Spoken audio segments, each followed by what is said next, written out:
If I had to start aquaponics all over again today, I would do it very differently. Not because aquaponics does not work, it absolutely does. But because after years of building systems, teaching people and seeing what actually lasts, I no longer believe the best aquaponics system is just the one that grows food. I believe the best system is the one you actually want to live with. The one that is productive, yes, but also beautiful, calming, low friction, and deeply connected to everyday life. And if I were starting again today, that is exactly what I would build.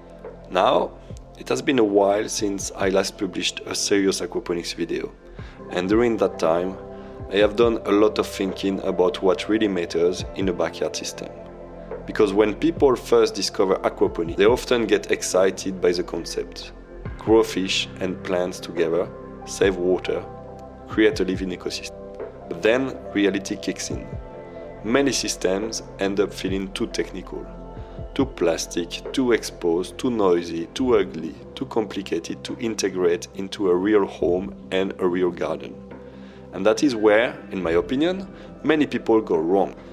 A lot of aquaponics systems are designed like engineering projects first, and living space second. They may function. They ignore sightlines from the house, they ignore shade, comfort, movement, atmosphere, and the emotional experience of being near water and plants. You end up with a system that technically works, but does not really belong in your life. And when something feels like a machine you have to manage, rather than a place you enjoy being around, it becomes much harder to sustain over the long term. That is one of the biggest shifts in how I think about aquaponics today. If I started again today, I would not build just an aquaponics system. I would build an aquaponics oasis. A space that produces food, yes, but also creates beauty, habitat, calm, interest, and a real relationship between people, water, plants, and fish. Something that feels more like a living garden ecosystem, and less like a piece of equipment. That is the direction I believe makes aquaponics truly powerful. So, what would I build?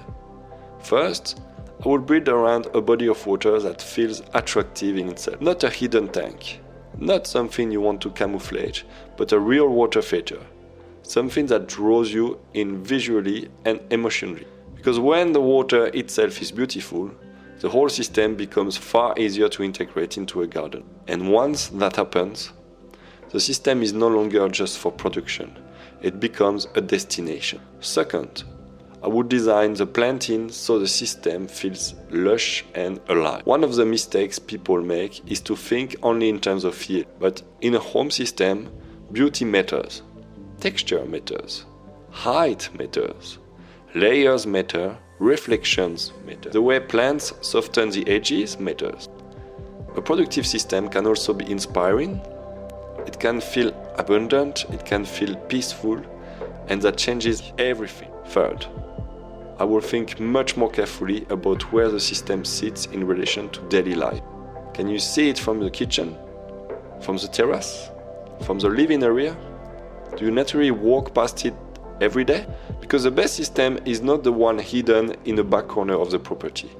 The best system is the one that becomes part of your rhythm. The one you see, the one you enjoy, the one you maintain almost effortlessly because it is already part of your environment. Fourth, I would design for ecology, not just mechanics. Aquaponics is not just plumbing. It is a living relationship between fish, plants, bacteria, minerals, water movement, oxygen, light, and biological balance. And the more you design respect that, the more stable, resilient, and rewarding the whole system becomes. This is where many beginners struggle. They focus on components, but not enough on the ecosystem. And without that ecological understanding, people make expensive mistakes very early. By the way, if you are thinking of building your own system, I put together a free guide, and it will help you to avoid some of the most common design mistakes people make at the beginning. We'll find the link in the description below. Over the years, I have seen that the most satisfying systems are not necessarily the most complicated ones. They are the ones where function and beauty support each other, where the technical side is there, but it does not dominate the experience. Where you can grow food, raise fish, and enjoy the sound of water, attract life, and create something that genuinely improves the feeling of a place. That is the kind of system I am most interested in now.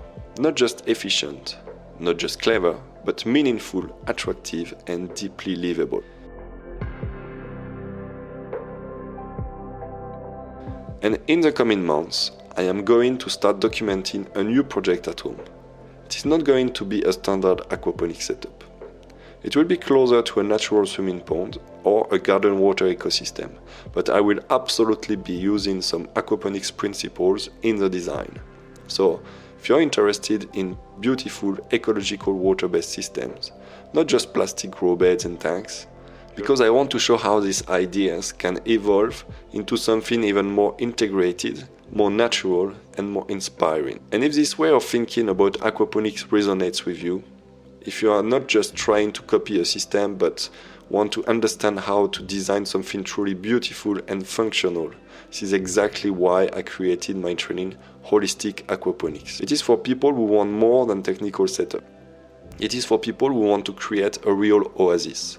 But first, start with the free guide in the description. That is the best place to begin. So, if I had to start aquaponics again today, I would breed something that produces food, but also produces peace. Something ecological, something beautiful, something that belongs in daily life. If that sounds like the direction you want to go to, download the free guide below. And let me know in the comments, if you were starting today, what kind of system would you want to build? Thanks for being here, and there is much more coming soon.